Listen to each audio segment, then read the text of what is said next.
Buenos días. El viernes 21 de julio interpusimos la tercera reclamación ante la Junta Electoral Central solicitando la suspensión de las elecciones del 23 de julio. ¿Por qué? Por diferentes motivos, y de esos motivos vamos a hablar con el redactor principal de la reclamación, que es Javier Marzal. Hola Javier, ¿cómo estás? Buenas, muy bien. Pues Javier es el presidente de la asociación Avipet, cuyo enlace encontraréis en la descripción de este vídeo. Y como ya les hemos contado, 10 asociaciones interpusimos esta reclamación, empezando por la Asociación Plataforma de Elecciones Transparentes, que presido yo, y aquí tenemos el placer de hablar con el redactor de la reclamación, con Javier Marzal. Aquí la tienen ustedes, con el sello de entrada en la Junta Electoral Central. Y el punto uno, el primer motivo por el que solicitamos la suspensión de las elecciones del 23 de julio es uno, ilegalidad de la fecha. Cuéntanos, Javier. Vamos a ver. La fecha es ilegal por cuestiones varias. Primera, por una cuestión de salud. Es decir, no se puede pretender que en plena canícula, es decir, en la fecha de máximo calor previsto, y no solo previsto, sino que se han confirmado las previsiones, no se puede pretender que personas de 70, de 80, de 90, de 100 años vayan a votar. Tampoco se puede pretender que estas personas o que las personas que están de vacaciones vayan a correo sabiendo que está abarrotado, porque ya se estimaba que iban a ir 2.600.000 personas, a guardar colas incluso en la calle, pasando calor para recoger la documentación electoral o para entregar la documentación electoral.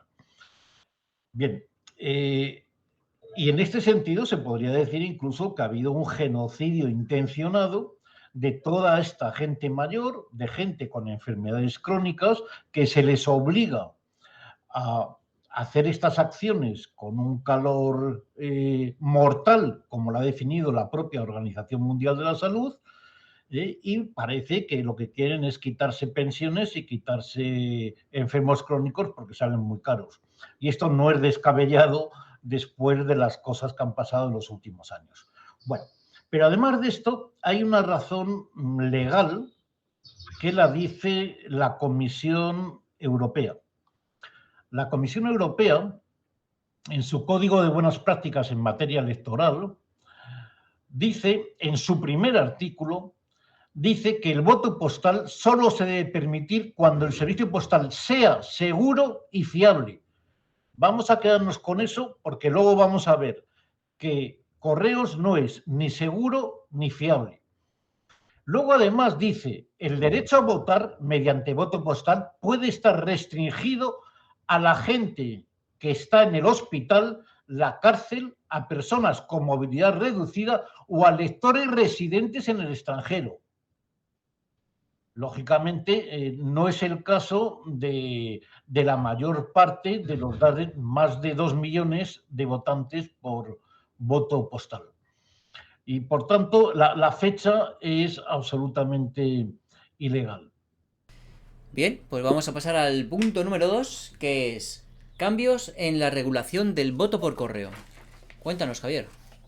Bueno, el gobierno o los gobiernos, mejor dicho, de Pedro Sánchez, puesto que ha habido dos, uno de coalición y el primero fue sin coalición durante unos meses hasta que hubo elecciones, han cambiado la ley electoral 5 veces. La última fue el 3 de octubre de 2022, mediante ley orgánica, la ley orgánica 12 del 2022, y lo que se hizo fue cambiar precisamente el voto por correo. El voto por correo que luego hemos visto que es decisivo porque ha habido una cantidad de votaciones por correo y para eso se han adelantado las elecciones, es otra de las trampas, sin precedentes. Y luego además ha hecho otra trampa que ha sido retrasar el escrutinio general de los votos al quinto día siguiente de la votación. Antes era 3, o sea, se ampliaron 2 días obviamente con la intención de manipular el resultado. Y digo obviamente porque hay tantas irregularidades que no se puede pensar de ninguna de las maneras que no ha sido intencionadamente. Y luego, además, por otra cosa más, porque este es el gobierno que menos ha cumplido la ley de todos los gobiernos que ha tenido la democracia española. Y eso es un hecho objetivo. Y no lo digo yo, lo dicta incluso hasta la Comisión Europea en sus informes sobre el Estado de Derecho español. Este gobierno ha usurpado completamente la función parlamentaria, la función legislativa del Parlamento con tantos reales decretos legislando sobre materias que no le competen, que son de exclusiva competencia de las Cortes Generales. Bien, pues el tercer motivo por el que pedimos la suspensión de las elecciones del 23 de julio es los empadronamientos masivos. Cuéntanos, Javier. Efectivamente, está también relacionado con el voto por correo y todas estas cosas. También ha habido una modificación, la Ley de Memoria Democrática, para que descendientes de exiliados durante la Guerra Civil pudieran votar, cosa que desde luego es absolutamente, aparte de ilegal, es absolutamente absurdo. Según el INE, en 2019 había más de 2 millones de extranjeros adultos con pasaporte español, es decir, un 6% de los electores.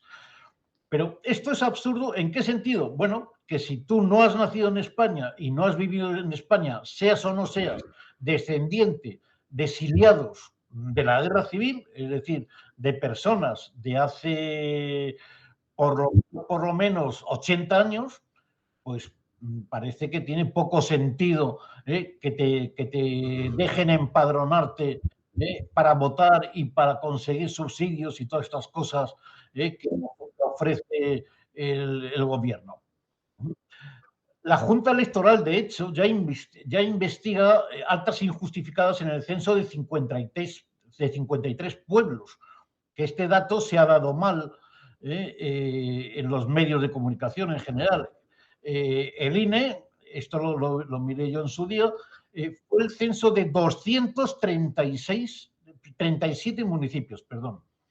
Además, se hace justo antes de que cierre el censo de las elecciones del 28 de mayo del 2023.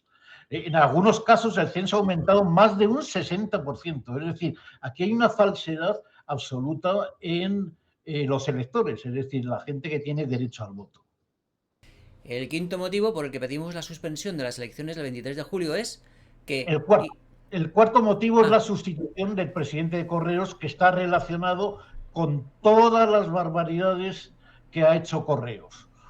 En julio de 2018, nada más llegar a la Moncloa Pedro Sánchez, y antes de las elecciones, el gobierno, o sea, Pedro Sánchez pone de presidente de Correos a su amigo personal y jefe de gabinete Juan Manuel Serrano Quintana.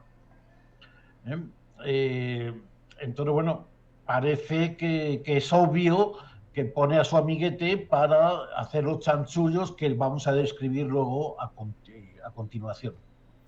Bien, y el quinto punto es que Indra solo proporciona los resultados provisionales. El quinto punto es un punto que toda España debe agradecer a la asociación Plataforma Elecciones Transparentes, es decir, a la asociación que tú presides, es decir, a la asociación que ha liderado estas 3 reclamaciones denuncias, a la asociación que ha juntado otras asociaciones, a la asociación que ha hecho público y ha hecho que nos interesemos un montón de gente por este asunto. Y el asunto es el siguiente. Resulta que la ley orgánica electoral, la ley electoral, lo que dice es que, aparte de hacer un recuento en las mesas, lógicamente, luego hay que hacer un recuento en las juntas electorales provinciales con actas, tiene que haber actas firmadas por todos los asistentes, y esas actas, aparte de meterlas en el sistema de Indra, hay que revisarlas y hay que comprobar que el resultado es el mismo que aparece en el sistema. Y a eso se le llama el escrutinio general. Y eso es lo que vosotros habéis denunciado y nos habéis hecho ver a todos que no se hace. Ese escrutinio general lo tienen que hacer las personas de la Junta Electoral Provincial, que son 3 magistrados de la audiencia provincial de cada una de las provincias y además 2 personas que son magistrados o profesores universitarios de la Universidad de la Facultad de Derecho, Políticas o Sociología. Es decir, que hay mayoría de jueces. Lógicamente, que los jueces no cumplan la ley en el único acto que los ciudadanos podemos elegir a nuestros representantes parlamentarios, ejercer la soberanía nacional que reside en el pueblo, pues lógicamente no se puede decir que España tenga una democracia. Bueno, entonces el tema es ese. Indra solo proporciona resultados provisionales y hay resoluciones de la propia Junta Electoral Central que lo dice y que dice que el escrutinio general es absolutamente necesario. El sexto punto es corrupción en el diseño del sistema informático electoral. Bueno, yo me he leído el pliego de condiciones técnicas del gobierno para el concurso que de una forma ilegal, que ya lo diremos luego, se adjudicó a Indra, y el sistema ha sido diseñado sin lugar a dudas para que el gobierno pudiera alterar los resultados. Vamos a ver, lo primero es que la entrada de los resultados es manual. Cuando todos sabemos que en cualquier ministerio, en la Seguridad Social o en Hacienda, los datos, los documentos los metes en PDF, y luego ellos pues aplican las tecnologías de reconocimiento óptico de caracteres, o CR por sus siglas en inglés, para ver cuál es el contenido. Y así es como se debería hacer. Pero, sin embargo, el pliego de condiciones han dicho que no, que tiene que ser manual. Pero además que tiene que ser manual, ¿y quién lo mete? Pues mira, ¿por dónde lo mete? Alguien que nombra el gobierno. Con lo cual es una persona de dudosa confiabilidad, de dudosa imparcialidad. Pero además no solo eso, sino que esto lo dice, lo que voy a decir ahora lo dice el pliego tal cual, que el sistema debe posibilitar que los delegados y subdelegados del gobierno, cuando lo pidan, se les dé un usuario y una contraseña para que modifiquen los resultados electorales.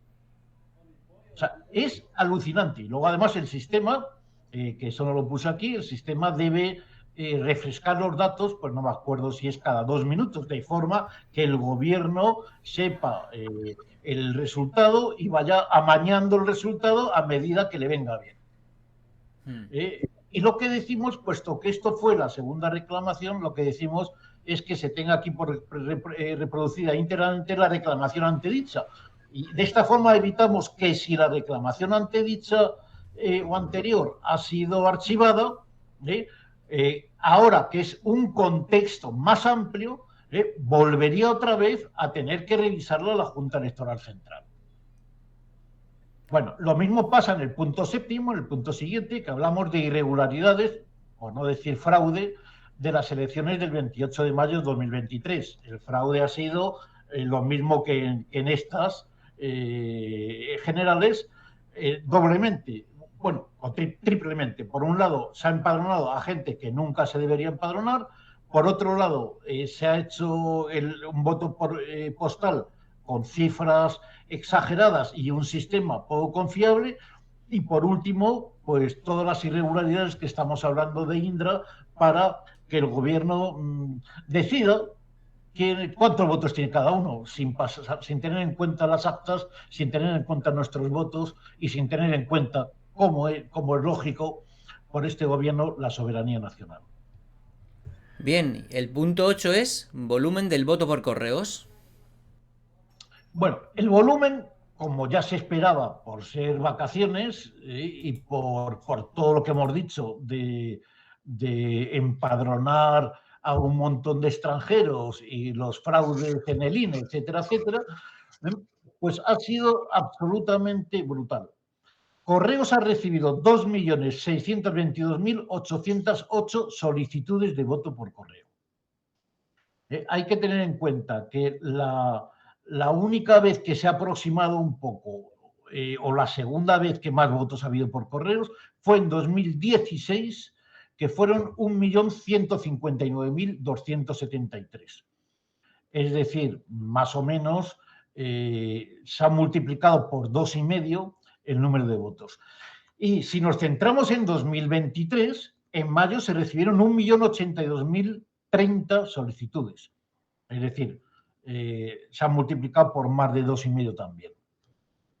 Lógicamente, esto es por la selección de la fecha en plenas vacaciones, que ha tenido una incidencia de 1.540.778 votos.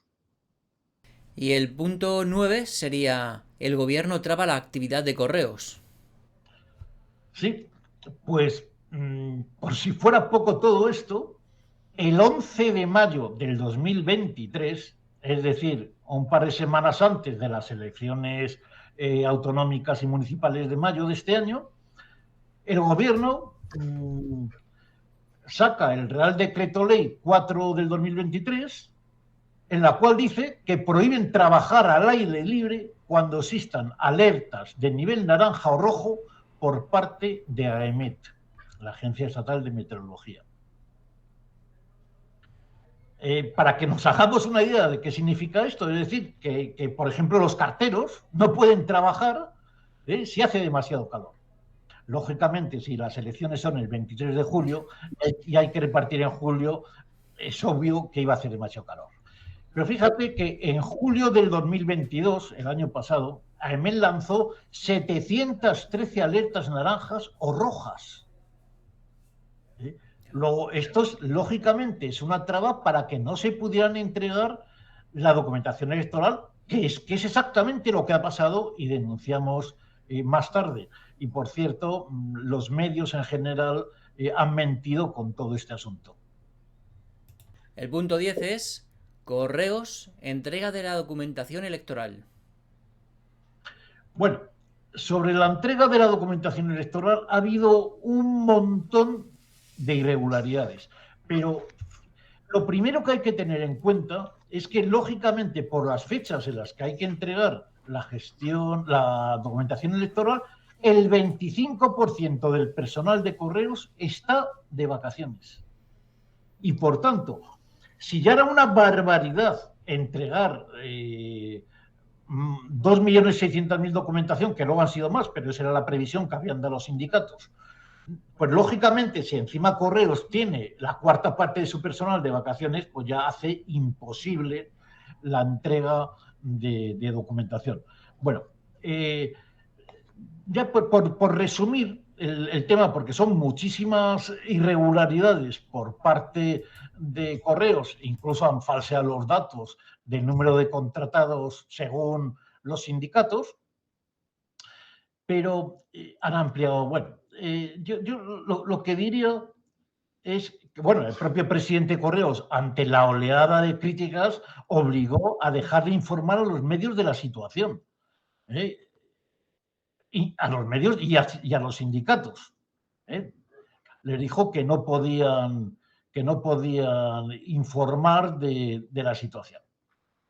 En cualquiera de los casos, el lunes 17 del 7, Correos informa que ha recibido 2.622.808 solicitudes, ya lo he dicho, y que no ha podido localizar a 450.607 ciudadanos y que faltan por entregar 47.211 sobres.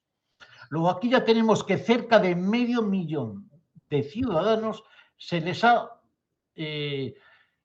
ha cercenado, se les ha eliminado su derecho al voto, su derecho a ejercer la soberanía nacional, por un lado. Y por otro lado, ya no tienen legitimidad el resultado que den estas elecciones no tiene legitimidad y, por tanto, las Cortes Generales que salgan de estas elecciones, salvo que se subsanen este tema, no tendrán legitimidad y habrá que impugnarlo. Mira, el 18 de julio, los dos grandes sindicatos, Comisiones Obreras y UGT, calificaron como nefasta la gestión del presidente de Correos. No de Correos, cuidado, no de la empresa Correos, sino del presidente de Correos, en la campaña electoral, achacándole que retrasara las medidas de refuerzo 41 días, a pesar de las advertencias que le hicieron llegar. Además, ya hemos visto que las previsiones de los sindicatos se han cumplido. Se han pedido 100.000 más, ha habido más de 100.000 solicitudes de documentación electoral adicionales, pero bueno, prácticamente lo que habían dicho los sindicatos. Eso yo creo que es lo principal de lo que ha pasado con Correos. Pues bien, vamos a pasar al punto 11 de la reclamación, que es, también relativo a Correos, voto por correo y medidas disuasorias. Bueno, ya de entrada, Correos dice que ha votado el 93,8% de los 2,6 millones de solicitantes. Lógicamente, entonces la propia Correos dice que ya un 6,2% de los solicitantes, es decir, más o menos unos 20.000, haciéndolo así a bote pronto, no han ejercido el voto, su derecho al voto. Hay cientos de denuncias en la Policía Nacional y en la Guardia Civil porque las oficinas de Correos han permanecido cerradas. Es decir, los sindicatos también lo han denunciado, que Correos decía que iban a abrir todas las oficinas y era absolutamente falso. Ha habido colas de hasta 4 horas en Madrid, y luego los afectados se quejan de que tenían viajes al extranjero programados y que resulta que no les ha llegado la documentación electoral y no han podido votar. Pues pasamos al punto 12, que también es relativo a Correos, titulado Web Insegura. Bueno, vamos a recordar que la Comisión Europea establece que solo se puede hacer el voto por correo siempre y cuando sea seguro. Bien, pues aquí tenemos un peritaje, una pericial, que dice que la página web de Correos es el máximo de inseguridad que pueda haber. Se han detectado 236 vulnerabilidades confirmadas en 17 tipos de problemas diferentes. Yo no sé quién habrá programado la página web de Correos. Supongo que algún amiguete del presidente, porque no es normal la falta de profesionalidad de una página web que encima es la página web de la mayor empresa pública de este país. Bueno, el 22% de las páginas del sitio web presentan fallos de seguridad y filtraje de información. La página tiene 234 incumplimientos en 4 secciones del reglamento 679 del 2016 de la Unión Europea respecto o relativo a la protección de las personas físicas, en lo que respecta a los datos personales y la libre circulación de estos datos. Es decir, que todos los que hemos usado Correos, yo entre ellos, pues resulta que nuestros datos, que encima no lo exigen, no están protegidos y cualquier hacker principiante podría acceder a estos datos. Fíjate hasta qué punto es insegura la página web, que obtiene la nota mínima en la herramienta Observatorio Mochila. Saca un 0 sobre 100, un 0 sobre 100 en temas de seguridad. Bueno, entonces, como concluye el mismo perito, todos los votos por correo hay que anularlos por no ser nada segura por un lado, y por otro lado habría que denunciar ante la Agencia Española de Protección de Datos la página web de Correos. El informe pericial se debe al perito informático forense Gabriel Araujo, que redactó las 240 páginas del informe en tiempo récord y hemos presentado junto con esta reclamación. Bien, el punto 13 de la reclamación también es relativo a Correos y se titula Falta de fiabilidad. Bueno, vamos a ver. Yo creo que esto se resume en que no hay nada que impida que el presidente de Correos cambie los sobres por otros proporcionados por el gobierno. Es así de claro. No se ha hecho una custodia imparcial de los sobres y, por tanto, insisto en que nada impide al presidente de Correos cambiar todos los votos. El punto 14 se titula Mesas electorales partidistas. Bueno, aquí se da una circunstancia que ya han contado los medios, y es que en algunas provincias no localizan al 50% de los presidentes y vocales designados por sorteo.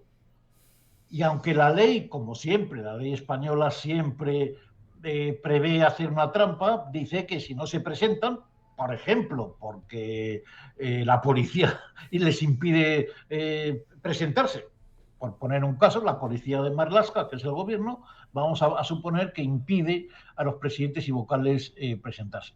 Pues entonces, lo que pueden hacer, que es alucinante, es coger al primero que llega ahí a votar, que por supuesto sería alguien del gobierno, decirle que le ponen en la mesa electoral. Imaginaros que la policía no deja que se presente el presidente y los vocales, y llegan ahí, bueno, primero serían los suplentes, que tampoco les dejarán que entre, y llegan ahí 3 tíos del gobierno y les dicen, venga, pues vosotros sois el presidente y los 2 vocales de la mesa y por tanto vosotros controláis todo el voto. Pues esto es lo que denunciamos. El punto 15 es exclusión de las papeletas del Partido Popular. Sí, ese es el punto 15 y varios consulados han denunciado ante el Ministerio del Exterior, que lógicamente ha hecho una circular para dejar constancia de su preocupación y todas estas cosas, cuando ha sido el propio Ministerio de Exteriores, lógicamente, el que ha hecho esta tropelía, faltaban las papeletas del PP y las del PSOE están duplicadas. Entonces, lógicamente, el Ministerio de Exteriores ha hecho la circular, ha pedido a todas las embajadas que comprueben este hecho, y todavía no ha dado información de qué ha pasado con este asunto, que la Junta Electoral tendrá que investigar. El punto 16 se titula Presunta malversación y soborno / cohecho. Bueno, el soborno cohecho lo ha habido, vosotros tenéis documentado desde el año 2000. Se soborna a esos 3 magistrados de la audiencia provincial por cada provincia, pagándoles por un escrutinio general que no hacen. Y lógicamente estos magistrados cometen el delito de cohecho al aceptar el soborno público, con dinero público, para que no hagan lo que deben hacer, para que no cumplan la ley. Pero bueno, la malversación, ¿por dónde viene? Pues la malversación viene por el brutal presupuesto para estas elecciones, que asciende ni más ni menos que a 220.872.805 euros, de los cuales 101,5 se destinan a correos, a los servicios postales del voto por correo. Para que nos hagamos una idea, las elecciones más caras habían sido antes de la era Pedro Sánchez, había sido de 131,6 euros. 131 millones con 6 o 131,6 millones de euros. Es decir, 90 millones menos. Entonces es algo espectacular, ¿no? En este sentido, entendemos que se malversa el dinero público y también se soborna a Correos, a su presidente, que no es precisamente una persona que le guste cumplir la ley y por eso formaba parte del gobierno de Pedro Sánchez. Y luego por un lado, y luego por otro lado, sin contar los costes postales, ha habido un incremento de los gastos electorales de un 45%. Pero ¿cómo es posible? ¿A quién se le ha dado todo este dineral? Todos estos millones de euros. Pues alguien se los habrá llevado, digo yo. El punto 17 es elecciones anuladas en Europa. Efectivamente, una persona del grupo ha hecho este estudio y ha visto las 10 últimas elecciones en países europeos que han sido de alguna forma anulado.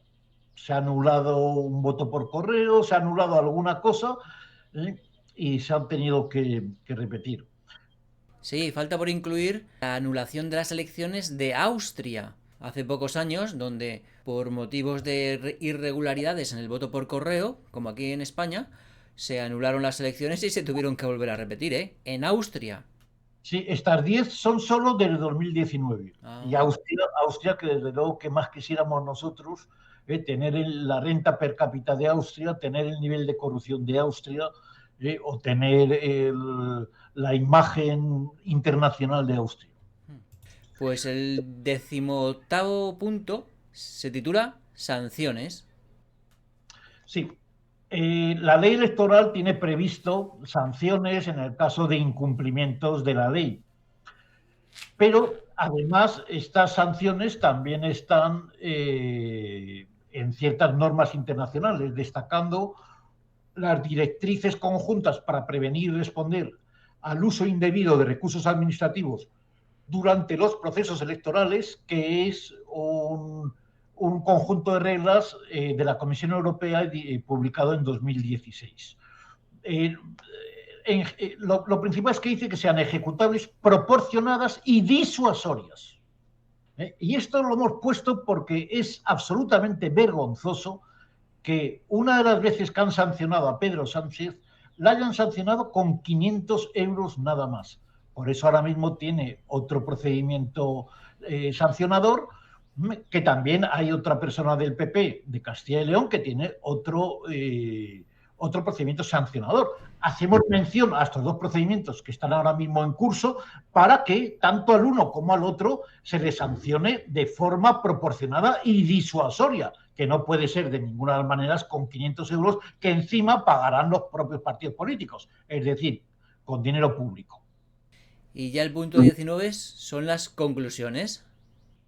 Bueno, las conclusiones es un poco lo que ya he dicho, que estas elecciones no ofrecen ningún tipo de garantía.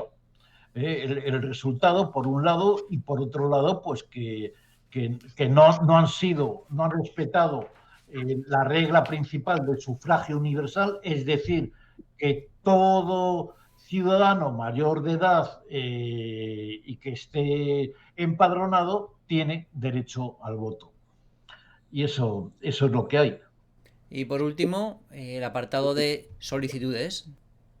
Bueno, vamos a ver, ¿qué solicitamos? Primero, que se decrete la suspensión de las elecciones generales por las cosas que ya hemos dicho. Es decir, el voto por correos es totalmente... no es confiable. El sistema informático de Indra no es confiable. Bueno, no es que no sea confiable, es que está hecho para hacer un fraude electoral. No hay otra historia. Y luego que no se puede ir a votar mañana, 23 de julio, con un calorazo de impresión. Porque lógicamente las personas mayores o las personas que lleven peor el tema del calor no van a salir porque sus propios médicos les dicen que no salgan en estos días de calor. Lo segundo que pedimos es que se anulen las elecciones municipales y autonómicas y que se repitan las mismas mediante un operador confiable, que es lo que marca las normas internacionales. Lógicamente, Correos ya hemos visto y está peritado que no es un operador confiable. Y luego, además, es que hemos denunciado que no se ha hecho el escrutinio general. Y por tanto, es que los resultados no son confiables en nada. Ya no solo de voto en correo, sino en nada. Lo tercero que pedimos es que, cumpliendo estas normas que hemos detallado, se sancione a Correos por los incumplimientos electorales que se han dicho, con una cantidad que sea disuasoria, tanto de que sigan incumpliendo la legalidad, como para que en el futuro vuelvan a hacer las trabas a la soberanía nacional, ni más ni menos. O sea, esto es auténtico terrorismo. Sugerimos una cantidad de un 10% de la facturación, que según presupuestos ascendía a 101,5 millones y por tanto que la sanción debería ser de 10,15 millones de euros. El punto 4, decimos que dado que los sindicatos y la prensa achacan al presidente de Correos todas las trabas que ha habido,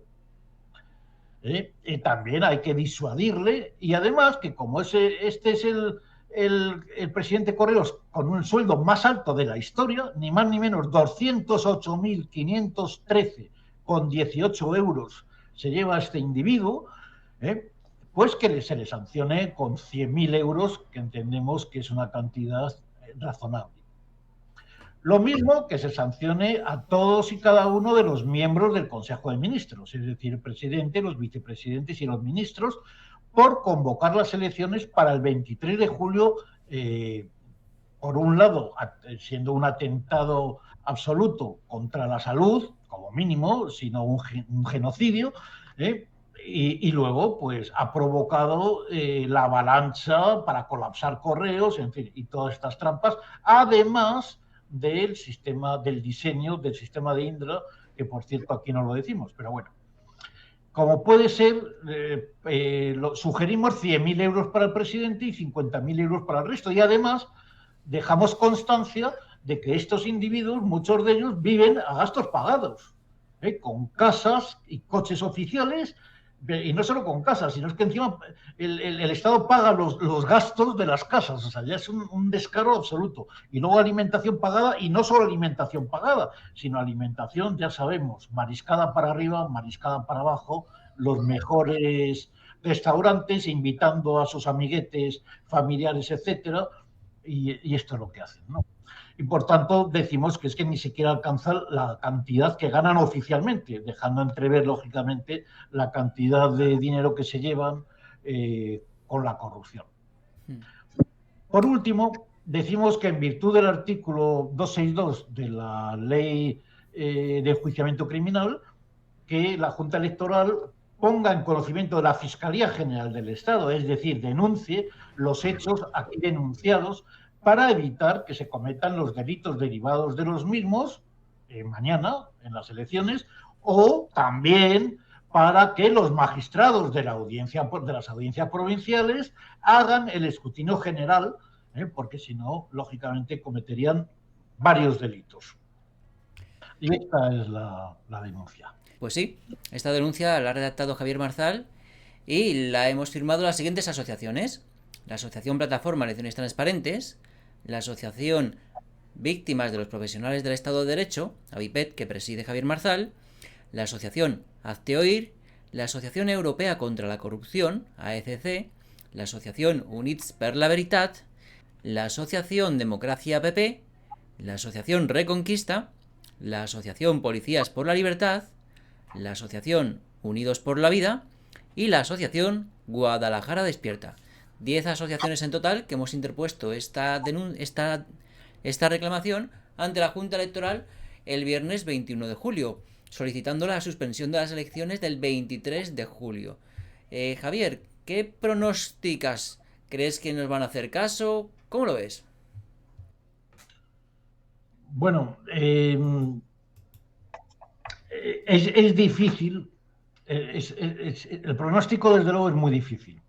La situación en España, la situación en el sistema judicial, y hay que tener en cuenta que la Junta Electoral Central debería estar compuesta por 8 magistrados del Tribunal Supremo y por 5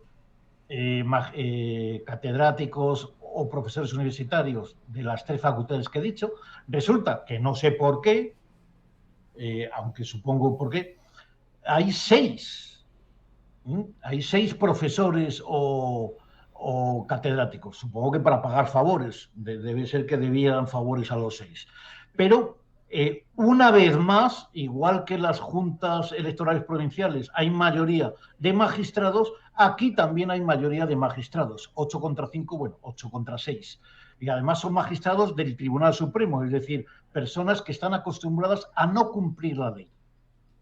Precisamente hoy me he leído una desestimación de un recurso de casación que pusimos hace tiempo, y es descarado cómo cualquier entendido leyendo la providencia se da cuenta que no han cumplido la ley.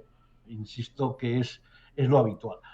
Entonces, dicho esto, que es gente poco confiable, pero yo entiendo que el revuelo que se ha creado, que ha sido muchísimo en los medios de comunicación, aunque también ha habido mucha mentira por parte de los medios de comunicación, ha habido muchas inexactitudes y desgraciadamente no se ha hablado del escrutinio general, que es, junto con el sistema de Indra, los 2 temas más graves y que hacen que no sea nada fiable todo esto. Pues, ¿qué van a hacer? Pues yo entiendo que van a hacer el escrutinio general, entiendo. Y luego con el voto por correos, pues creo que es impredecible lo que va a hacer toda esta gente. Pues muy bien, ya conocen ustedes todos los puntos de la reclamación que hemos interpuesto. Y muchísimas gracias, Javier, por todo tu trabajo. Y muchísimas gracias a las asociaciones que se han sumado para interponer esta reclamación. Y bueno, pues les iremos informando de cuál es la respuesta de la Junta Electoral Central y de todo lo que vaya ocurriendo en relación a los procesos electorales. Pues muchísimas gracias, Javier. Bueno, me gustaría decir 2 cosas, o 3 cosas. Primero, agradeceros a vosotros que hayáis divulgado en la medida de vuestras posibilidades, que lógicamente no tenéis subvenciones públicas, ni sois funcionarios públicos, ni nada parecido. Habéis divulgado esta grave trama de corrupción de los magistrados de la audiencia y los profesores universitarios sobre la no realización del escrutinio general, de forma que los políticos decidían los resultados, porque la gravedad es que ya nos han quitado hasta la soberanía nacional. Está acreditado que nos han quitado la soberanía nacional. O sea, nosotros ya no pintamos nada, lo único que pinta es nuestro dinero y nuestra obediencia, no pinta nada más. Y luego, por otro lado, a mí me gustaría que todo el mundo fuera consciente de que lo único que nos protege de la metamafia institucional es obligarles a que cumplan la ley. Las leyes son malas, lo sabemos todos, las hacen ellos en su propio beneficio. Pero si encima no les obligamos a que cumplan la ley, podemos augurar el peor futuro y la peor distopía posible, pero ya, no como una cosa de un futuro lejano que no veremos, sino como algo que está pasando día a día. Estos 5 últimos años, cada día el gobierno ha sido más ilegal y desde luego supongo que perderá y ganará Feijóo, y Feijóo desde luego no es tampoco un político acostumbrado a cumplir la ley, sino que es otro corrupto. Bien, pues muchísimas gracias, Javier, y hasta la próxima. Muy bien. Adiós, amigos.